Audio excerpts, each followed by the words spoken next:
오늘은 당신은 혼자가 아닙니다 라는 제목을 가지고 요한복음 14장 5절부터 9절까지 말씀을 함께 살펴보았으면 좋겠습니다. 오늘은 성탄절 아침입니다. 성탄절은 예수님께서 이 땅에 오신 것을 기념하는 날입니다. 그래서 이렇게 성탄절을 맞이해서 함께 예수님의 탄생을 축하하는 시간을 갖게 돼서 감사한 마음이 큽니다.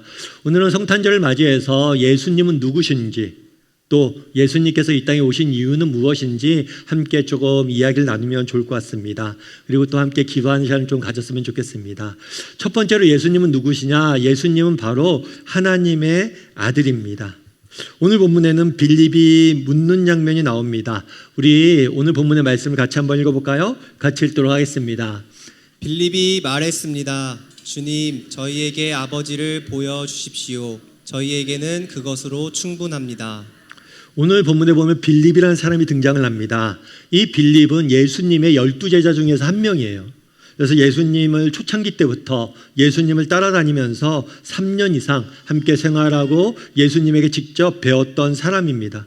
그런데 빌립은 매우 이성적이고 합리적인 사람이었어요. 그래서인지 몰라도 그는 이런 소망이 있었습니다. 어떤 소망이 있었냐면 하나님을 보고 싶다.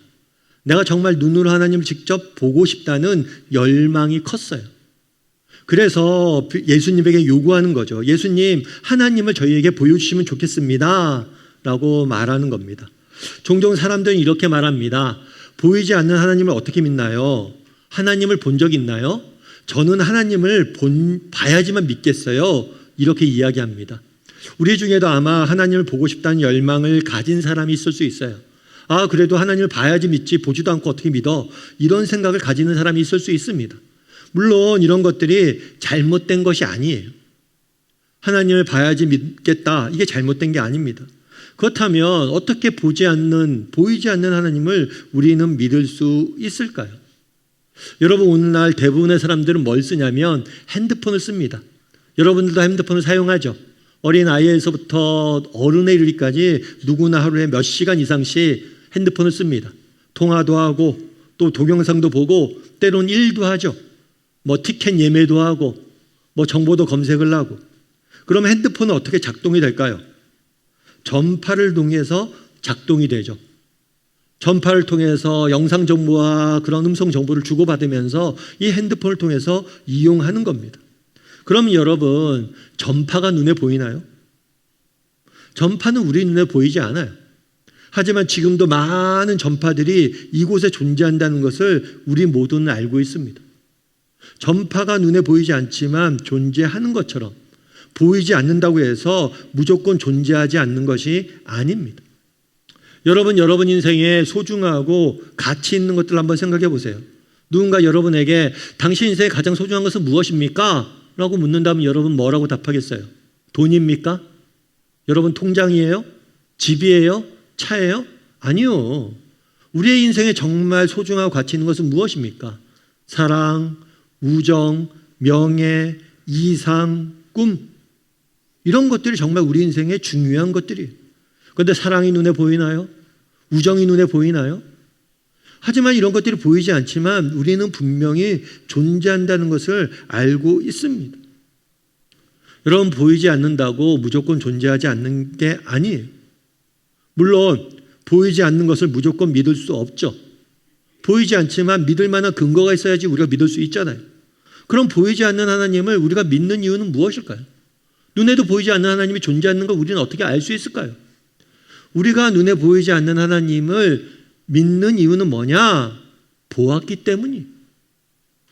우리가 보았기 때문에 하나님을 믿는 거예요. 오늘 본문에 보면 빌립이 요구합니다. 하나님을 보고 싶습니다. 그러자 예수님이 이렇게 답해요. 우리 말씀을 한번 같이 읽어볼까요? 같이 읽도록 하겠습니다. 예수님이 대답하셨습니다. 빌립아, 나를 본 사람은 아버지를 본 것이나 다름이 없는데 어떻게 내가 아버지를 보여달라고 말하느냐? 뭐라고 얘기하냐면 나를 본 것이 곧 아버지, 하나님을 본 것과 같다라고 이야기를 하는 거예요. 네가 나를 봤잖아. 그럼 이미 하나님을 본 거야 라고 말합니다. 왜입니까? 예수님은 하나님의 아들이시기 때문이에요. 예수님은 하나님의 아들이기 때문에 우리가 예수님을 봤다면 하나님을 본 것이나 마찬가지. 다르게 말하면 우리가 보이지 않는 하나님을 어떻게 믿습니까? 예수님을 통해서 보이지 않는 하나님을 볼 수 있기 때문입니다. 여러분, 예수님이 이 땅에 오셨다는 사실을 부인하는 사람이 없어요. 오늘은 성탄절이죠. 성탄절이 되면 전 세계 사람들이 성탄절 휴일로 즐깁니다. 정말 믿는 사람이 믿지 않는 사람이나 오늘은 다 쉬는 날이에요. 왜요? 예수님이 이 땅에 오신 날이기 때문이에요. 예수님이 이 땅에 오셨고 예수님이 실제로 이 땅에 존재했다는 사실을 부인하는 사람은 아무도 없습니다. 그런데 오늘 본문에서 알 수 있는 것처럼 예수님은 자기를 본 사람은 하나님을 봤다라고 이야기해요. 다르게 말하면 예수님은 자신이 하나님의 아들이라고 주장하신 거예요. 사람들은 이렇게 이야기합니다. 사람들은 기독교인들이, 제자들이 예수님을 너무나 존경한 나머지 예수님을 신처럼 만들었다, 신격화했다, 우상화했다라고 말합니다. 그렇지 않아요. 예수님을 하나님의 아들이라고 말한 건 제자들이 아니에요. 예수님이 직접 내가 하나님의 아들이라고 말했어요. 제자들은 처음에 믿지 못했어요. 오늘 빌립도 마찬가지예요. 3년이나 예수님을 쫓아다녔는데 예수님 하나님을 보여주세요 라고 이야기하는 거예요. 여전히 하나님의 아들이심을 믿지 못했던 거예요. 제자들이 주장한 게 아니라 예수님이 주장했고 제자들 역시 예수님이 하나님의 아들이심을 믿는데 오랜 세월이 걸렸어요. 그럼 제자들은 어떻게 예수님이 하나님의 아들이심을 믿게 되었을까요? 그것은 예수님이 자신이 하나님의 아들이라고 주장했을 뿐만 아니라 하나님의 아들이 아니면 결코 행할 수 없는 일들을 행하셨어요. 병든 자를 고치셨고 말 한마디로 풍랑을 잠잠케 하셨고 보리떡 5개와 물고기 2마리로 5,000명 이상을 먹이셨고 심지어 죽은 사람을 살리셨고 나아가 예수님이 십자가에 죽었는데 스스로가 죽음을 이기고 부활하셨어요. 이 모든 것을 본 다음에 제자들 역시 뭐라고 고백하는 거예요? 예수님이 하나님의 아들이심을 고백하고 믿게 된 거예요. 예수님은 누구세요? 하나님의 아들이세요. 하나님의 아들이신 예수님이 인간의 몸을 입고 이 땅에 오신 날이 성탄절이에요. 여러분, 성탄절이 왜 중요합니까? 성탄절 날 모여서 우리는 왜 예배드립니까? 우리는 예수님을 통해서 하나님을 만날 수 있기 때문이에요. 예수님을 통해서 정말 인간의 몸을 입고 오신 예수님을 통해서 하나님이 살아계심을 만날 수 있기 때문이에요. 여러분, 배너라는 영화를 아마 아실 거예요. 이 영화 같은 경우에는 성탄절이 되면 TV에서 자주 해주는 영화입니다. 그런데 이 영화는 원래는 소설이었어요. 루 윌리스라는 사람이 쓴 소설이에요. 그런데 이것을 영화화했습니다. 그런데 배너 같은 소설 같은 경우에는 4차례나 영화화될 정도로 굉장히 사랑받고 유명한 작품이었어요. 그런데 이 루 윌리스가 이 배너라는 소설을 쓰게 된 배경이 있습니다. 원래 루 윌리스는 기독교 집안에 태어났어요. 그래서 어려서 교회를 다녔어요. 그런데 나이가 먹으면서 점점 교회로부터 멀어졌습니다. 교회를 안 다니게 됐어요. 그러다 보니까 그 당시에 루 윌리스가 자신의 상태에 대해서 이렇게 얘기해요. 그때는 내가 예수를 믿는 것도 아니었고 믿지 않는 것도 아닌 어중간한 상태에 있었다라고 이야기합니다. 실제로 그런 거였어요. 믿지도 않고 안 믿지도 않고 어렸을 때 교회 다녔으니까 나 예수 믿는 것 같기도 한데 지금 교회 안 다니니까 예수님 안 믿는다고 해야 될 것 같고 그런 중간 상태였어요. 그런데 어느 날 친구와 대화를 하는데 자신이 기독교에 대해서 하나님에 대해서 너무 모른다는 사실을 깨달았어요. 그래서 이번 기회에 제대로 한번 배워보자 해서 성경을 연구하고 성경을 연구한 토대로 소설을 써보자 해서 쓴 게 배너예요. 성경을 제대로 공부하다 보니까 그 안에서 하나님에 대해서 깊이 알게 되었고 믿게 되었다고 이야기하는 거예요. 여러분, 우리도 마찬가지예요. 우리 중에서도 예수님을 믿지도 않고 안 믿지도 않는 어중간한 상태에 있는 분들이 있을 수 있습니다. 그럼 어떻게 해야 될까요? 배워야 돼요. 오늘은 예수님께서 이 땅에 오신 성탄절입니다. 우리는 예수님을 통해서 하나님을 보고 만나고 믿을 수 있어요. 바라기는 우리 다음의 식구들이 또 오늘 예배드리기 위해서 모인 여러분들이 여기에 모인 모든 분들이 정말 예수님에 대해서 배우고 알아갔으면 좋겠어요. 그래서 예수님에 대해서 배우고 알아감으로 하나님을 만나고 보이지 않는 하나님을 믿고 그분과 동행하며 살아가는 믿음이 자라가는 저나 여러분이 되기를 주님의 이름으로 소원합니다. 우리 옆 사람에게 이렇게 인사했으면 좋겠습니다. 예수님은 하나님의 아들입니다. 예수님은 하나님의 아들입니다. 한 번 더 인사할까요? 예수님을 통해 하나님을 만날 수 있습니다. 예수님을 통해 하나님을 만날 수 있습니다. 둘째로 예수님은 길이 되십니다. 길. 예수님은 하나님의 아들이십니다. 동시에 예수님은 길이 되십니다. 오늘 본문의 말씀을 한번 같이 읽어볼까요? 같이 읽도록 하겠습니다. 도마가 예수님께 말했습니다. 주님, 주님이 어디로 가시는지 알지 못하는데 저희가 그 길을 어떻게 알겠습니까? 도마라는 사람이 오늘 본문에 등장합니다. 그런데 이 도마라는 사람은 의심이 굉장히 많은 사람이었어요. 그는 예수님이 부활하셨다는 소식을 들었습니다. 그런데 나 못 믿겠다. 내가 직접 봐야지만 믿겠다 생각을 했어요. 그러자 예수님께서 직접 부활하신 예수님께 나타났습니다. 나타나자 예수님을 보고도 나 못 믿겠다. 이거 환상인지 어떻게 알아? 내가 잘못 보고 있는 건지 어떻게 알아? 꿈인지 어떻게 알아? 나는 봐서 못 믿겠고 직접 만져봐야겠다. 그래서 예수님의 몸에 핏자국, 십자가에 매달린 못자국과 예수님의 몸의 상처를 직접 다 만져본 다음에 믿었던 사람. 그만큼 의심이 많은 사람. 사람들은 제자들이 신앙심이 강해서 믿었다고 생각합니다. 하지만 그렇지 않아요. 제자들 역시 우리처럼 이성적인 사람들이었습니다. 우리만큼 의심이 많았던 사람들입니다. 그들도 의심하고 진지하게 고민한 결과 믿었던 사람이. 그런데 도마가 부활하신 예수님을 만난 다음에 궁금한 점이 하나 있었어요. 그건 뭐냐면 어떻게 하면 우리가 영원한 하나님 나라에 갈 수 있는지에 대해서 궁금했어요. 그래서 물은 거예요.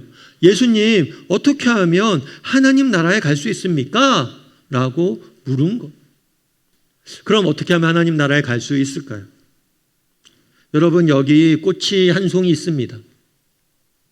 여러분, 이 꽃은 죽은 꽃일까요? 살아있는 꽃일까요? 여러분, 향기가 있고 아직 싱싱합니다. 그럼 이것은 살아있는 꽃이라고 할 수 있겠죠. 하지만 이것은 살아있는 것 같지만, 겉보기에 살아있는 것 같지만 죽은 꽃이에요. 왜 죽었어요? 가지에서 나무에서 잘려 나왔잖아요. 생명의 근원인 나무에게서 잘려 나왔기 때문에 잠시 버틸 수는 있겠지만 이건 죽을 수밖에 없어요. 그래서 다시 뭘 해야 됩니까? 이렇게 생명의 근원에 꽂아 주어야 돼요. 인간도 마찬가지예요.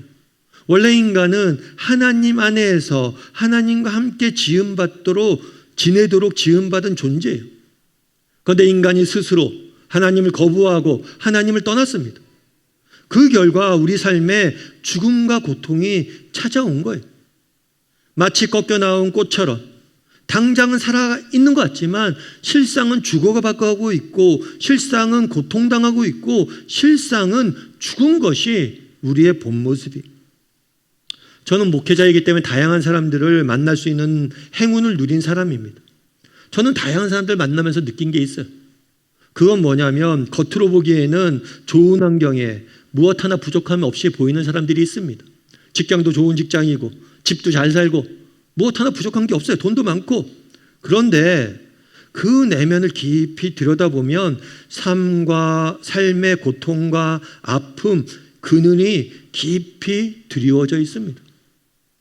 여러분, 아픔과 슬픔, 눈물이 없는 인생은 없어요. 누구나 눈물과 슬픔과 아픔이 있습니다. 그럼 왜 모든 인간이 이런 아픔과 슬픔과 눈물을 가지고 있습니까? 그 이유는 한 가지예요. 생명의 근원이신 하나님으로부터 떠났기 때문이에요. 겉으로는 살아있는 것 같지만 결국엔 죽은 것. 그럼 어떻게 하나님께로 돌아갈 수 있을까요? 예수님은 도마의 질문에 이렇게 답합니다. 우리 같이 한번 읽어볼까요? 같이 읽도록 하겠습니다. 예수님께서 대답하셨습니다. 내가 바로 그 길이요 진리요 생명이다. 나를 통하지 않고는 아버지께로 올 사람이 없다. 어떻게 하나님께 갈 수 있습니까? 하나님 나라에 돌아갈 수 있습니까? 묻자 내가 그 길이다. 내가 하나님께 돌아갈 수 있는 그 길, 유일한 길이다라고 말한 것. 오늘은 예수님께서 이 땅에 오신 날입니다. 예수님이 왜 이 땅에 오셨어요? 죄와 사망 가운데 고통 중에 있는 우리를 구원하셔서 하나님 나라에 데려가기 위해서 우리에게 이 땅에 오신 것. 우리를 구원하시기 위해서 이 땅에 오신 것. 이 땅에 오신 예수님께서는 죄인인 우리를 대신해서 십자가에 죽으셨습니다. 그리고 우리의 죄값을 지불하셨어요.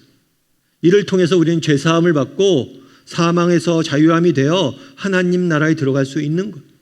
이걸 자리 바꿈이라고 합니다. 우리가 죽어야 될 죄인인데 우리가 있어야 될 자리에 예수님께서 대신 쓰셨어요. 그리고 대신해서 모든 대가를 지불하셨어요. 그래서 우리가 이 자리에 있어야 되는데 의인의 자리, 예수님이 있어야 될 의인의 자리로 옮겨진 거예요. 그래서 우리는 죄와 사망으로부터 해방되어 자유인이 되어서 하나님 나라에 들어갈 수 있는 겁니다. 예수님은 왜 이 땅에 오셨습니까? 우리를 구원하시기 위해서, 우리를 대신해서 십자가에 죽기 위해서 이 땅에 오신 것. 여러분, 슬기로운 의사생활이라는 드라마가 있습니다. 아마 보신 분들도 있을 거예요. 한참 유명했던 드라마예요. 그런데 이 드라마는 의사들이 겪는 여러 가지 에피소드를 보여줍니다. 그런데 이 에피소드들 중에서 한 번은 그런 걸 보여줘요. 뭐냐면 간 이식 수술이 필요한 환자가 병원에 찾아옵니다. 이 사람은 간 이식 수술을 받지 않으면 죽어요. 그런데 간 이식 수술을 해줄 사람도 없고 뭐 아무나 해줄 수가 없어요. 피나 모든 조건이 맞아야지 간 이식 수술을 합니다. 그래서 제일 먼저 뭘 했냐면 가족들을 검사를 해요. 가족들 중에서 혹시 이식 수술이 가능한 사람이 있는가라고 해서 온 가족을 검사를 합니다. 그런데 한 번은 이 검사를 한 다음에 아내가, 남편이 아픈 거거든요. 아내가 찾아와요. 의사 선생님 제가 부탁할 게 있어서 왔어요 라고 해서 의사 선생님이 얘기하는 거죠. 뭘 부탁하려고 그러세요? 그러면 아내가 그런 얘기하는 거예요. 선생님, 검사 결과가 어떻게 나와도 저는 이식이 불가능하다고 얘기해 주세요 라고 부탁한 거예요. 제가 맞아도 비록 남편이지만 자신의 간을 내어주기가 쉽지가 않은 거예요. 그래서 불가능하다고 얘기해 달라고 말한 거예요. 그러자 의사가 그런 얘기를 합니다. 괜찮아요. 이런 부탁하는 사람들 많습니다. 여러분이라면 어때요? 굉장히 씁쓸한 이야기죠. 그런데 이게 현실이에요. 여러분 가족이라고 해도 자신의 신체 부위를 떼주는 것이 쉬운 일이 아닙니다. 사랑하는 형이지만 동생이지만 여러분의 간을 떼줄 수 있습니까? 이건 쉬운 선택이 아니에요. 그런데 예수님께서 이 땅에 왜 오셨어요? 우리를 대신해서 간을 주기 위해서가 아니라 우리를 대신해서 죽기 위해서 오셨어요. 십자가의 죽으심으로 우리를 구원할 수 있는 길을 만드신 거예요. 그래서 예수님께서 내가 그 길이다. 나를 믿으면 너희가 구원을 받을 수 있다라고 이야기합니다. 여러분, 이것이 얼마나 놀라운 사랑인지 알아야 돼요. 이것이 얼마나 놀라운 은혜인지 알아야 돼요. 여러분, 하나님은 여러분을 사랑합니다. 예수님은 우리를 사랑하세요. 하나님은 우리를 사랑하셔서 독생하신 예수님, 하나밖에 없는 아들을 십자가에 내어주셨어요. 예수님도 우리를 대신해서 자신의 목숨을 내어주셨어요. 그만큼 우리를 사랑하세요. 바라기는 우리가 성탄절 아침인데 이 하나님의 사랑에 대해서 다시 한번 배우고 좀 고민해보고 묵상해보고 마음에 새기는 시간이 되었으면 좋겠습니다. 혹시라도 우리 중에 아직 이 사랑에 대해서 모르거나 이 사랑에 대해서 확신이 없는 분들이 있어요. 있을 수 있어요.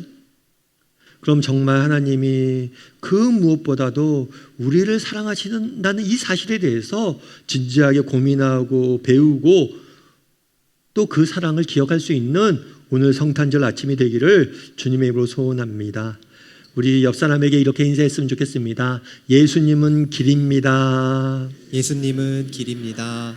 한 번 더 인사할까요? 예수님은 당신을 사랑하십니다. 예수님은 당신을 사랑하십니다. 세 번째로 오늘 본문에서 알 수 있는 게 있습니다. 그것은 뭐냐면 예수님은 동반자가 되신다는 거예요. 동반자. 우리 한번 같이 말씀을 읽어볼까요? 같이 읽도록 하겠습니다. 예수님이 말씀하셨습니다. 내가 가서 너희를 위해 한 장소를 마련한 뒤에 다시 와서 너희를 데려가 내가 있는 곳에 너희도 있게 하겠다. 예수님은 자신을 길로 소개합니다. 길. 그런데 이 길은 혼자 가는 길이 아닙니다. 도마가 물었어요. 어떻게 그날에 갈 수 있습니까? 물었을 때 예수님은 내가 길이고 나를 통해서 갈 수 있다. 그런데 내가 데리러 올 거다. 길 대신 예수님께서 우리와 함께 인생길을 걷고 우리를 인도하시길 원하시는 것. 세상 사람들은 인생은 어차피 혼자라고 말합니다. 결국엔 다 떠나고 혼자라고. 가족도 필요 없고 친구도 필요 없고 시간 지나봐 다 떠나. 인생은 혼자야. 혼자 자신의 인생을 개척하며 살아야 돼 라고 세상은 가르칩니다. 하지만 예수님은 그렇게 말씀하지 않아요. 나는 너와 함께 인생길을 걷고 싶고 너를 돕고 싶고 너를 인도하여서 너를 데리고 나의 집으로 가고 싶다. 내가 너와 함께 걷고 싶다. 너와 함께 인생을 나누고 싶다 라고 이야기하는 거예요. 왜 예수님께서 이 땅에 오셨습니까? 우리와 함께 인생길을 걷기 위해서 오셨어요. 2000년 전에 이 땅에 오신 예수님은 지금도 찾아오십니다. 여러분 한 사람 한 사람 찾아오셔서 내가 너와 함께 인생길을 걷고 싶다. 내가 너와 함께 이 길을 가고 싶다라고 이야기합니다. 그 예수님의 초청에 응답해야 돼요. 여러분 이지선 씨라는 교수님이 계세요. 이 교수님 같은 경우에는 대학생 때 23살 때 교통사고를 당했습니다. 교통사고를 왜 당했냐면 상대방 운전한 사람이 만취해요. 술을 엄청 마신 거예요. 음주운전한 거예요. 그리고 교통사고를 냈습니다. 그런데 이로 인해서 차가 교통사고 나면서 불이 나면서 온몸이 화상을 입었어요. 그래서 화상을 입고 나서 이제 목숨을 살리기 위해서 수술을 하는데 이 화상 때문에 40번이 넘게 수술을 했다고 그래요. 여러분 굉장히 큰 수술을 한 번 받는 것도 힘듭니다. 그런데 40번이 넘게 수술을 받아야 돼요.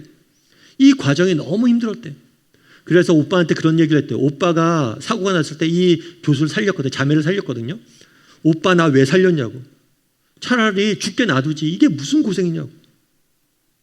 그렇게 힘들었던 거예요. 그런데 결국에 수술은 성공하고 목숨은 회복됐어요. 하지만 이전의 모습으로 돌아갈 수가 없었어요. 사고를 당한 다음에 젊은 날의 그 아름다운 모습은 하나도 찾을 수 없이 온몸이 쭈글쭈글해져서 평생을 그렇게 살아야만 됐던 거예요. 얼마나 끔찍해요. 그런데 이지성 교수는 낙심하지 않았습니다. 이 사고를 당한 다음에 미국으로 유학을 갔어요. 그래서 미국 명문대학교에서 사회복지학을 공부하게 됩니다. 그리고 한국에 돌아와서 기독교 대학의 한동대학교에서 교수로 학생들을 가르쳤어요. 그러다가 모교인 이하여대 교수가 되었어요. 그래서 이하여대 교수가 된 다음에 굉장히 화제가 되어서 많은 사람들이 주목하게 됐죠. 그런데 이 이지성 교수를 소개한 기사, 일반 신문에 나온 기사에 보니까 이 분에 대해서, 이지성 교수에 대해서 붙여준 별명이 있어요. 그건 뭐냐면 사고와 잘 헤어진 사람. 뭐라고요? 사고와 잘 헤어진 사람. 멋진 말이죠. 여러분 사고 없는 인생은 없습니다. 나의 잘못이든 나의 잘못과 무관하든 우리 인생은 끊임없이 사고가 발생해요. 그런데 대부분의 사람들은 이 사고와 잘 헤어지지 못합니다. 그래서 과거에 받은 상처, 아픔, 고난, 역경 이런 것 속에서 헤매 사는 것. 그런데 그런 사람들과 달리 이 교수는 자기 상처와 잘 헤어졌다는 의미. 그럼 어떻게 이지성 교수는 이렇게 헤어질 수 있었을까요? 이지성 교수는 이렇게 이야기합니다.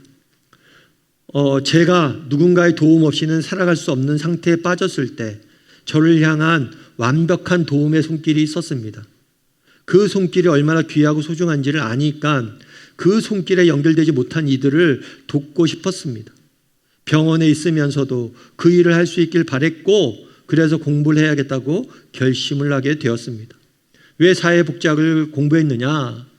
제가 사고가 난 다음에 누군가의 도움 없이는 살 수 없는 상태가 되었다는 거예요. 그런데 그때 나를 돕는 완벽한 손길을 발견했대요. 그리고 그 손길이 얼마나 소중한지 아니까 그 손길을 모르는 사람들을 돕고 싶어서 사회복지학을 전공했다는 거예요. 그럼 나를 돕는 완벽한 도움의 손길은 무엇입니까? 바로 하나님의 손길이. 정말 병원에서 사고를 당해서 누워있는 자신을 찾아온 하나님, 나를 만나주신 하나님, 내 인생의 동반자 되신 하나님, 그 하나님의 도움의 손길을 맛보고 이겨낼 수 있었다는 거예요. 그리고 여러분들도 그렇게 하길 원해서 그렇게 돕게 그 손길을 여러분들이 알았으면 좋겠다 싶어서 이 길을 걷고 있다고 말하는 겁니다. 그날에 예수님께서는 이 땅에 오셨습니다. 왜 오셨습니까? 너희를 데리러 가기 위해서 왔다. 우리와 함께 인생길을 걷기 위해서 오신 것. 우리의 손을 붙잡고 우리의 인생을 사고와 헤어지도록, 사고 속에서 우리 인생을 지키도록 우리 인생을 하나님의 집으로 데려가기 위해서 오신 것. 바라기는 정말 이 예수님의 손길을 만났으면 좋겠습니다. 혹시 우리 중에 예수님에 대해서, 하나님에 대해서 모르시는 분들이 있을 수 있어요. 그런데 그 예수님과 하나님은 2000년 전에 이 땅에 찾아오셨던 것처럼 예수님은 오늘도 여러분을 찾아오십니다. 여러분의 인생에 찾아오셔서 내 손을 잡아다오라고 말씀하십니다. 바라기는 우리 예수님의 그 마음을 알고 예수님의 손길을 붙잡고 이 땅을 살아가는, 그래서 예수님의 따스한 손길을 맛보는 저나 여러분이 되기를 주님의 이름으로 소원합니다. 우리 옆 사람에게 인사할까요? 예수님은 당신의 동반자입니다. 예수님은 당신의 동반자입니다. 한 번 더 인사할까요? 예수님은 당신과 걷길 원합니다. 예수님은 당신과 걷길 원합니다.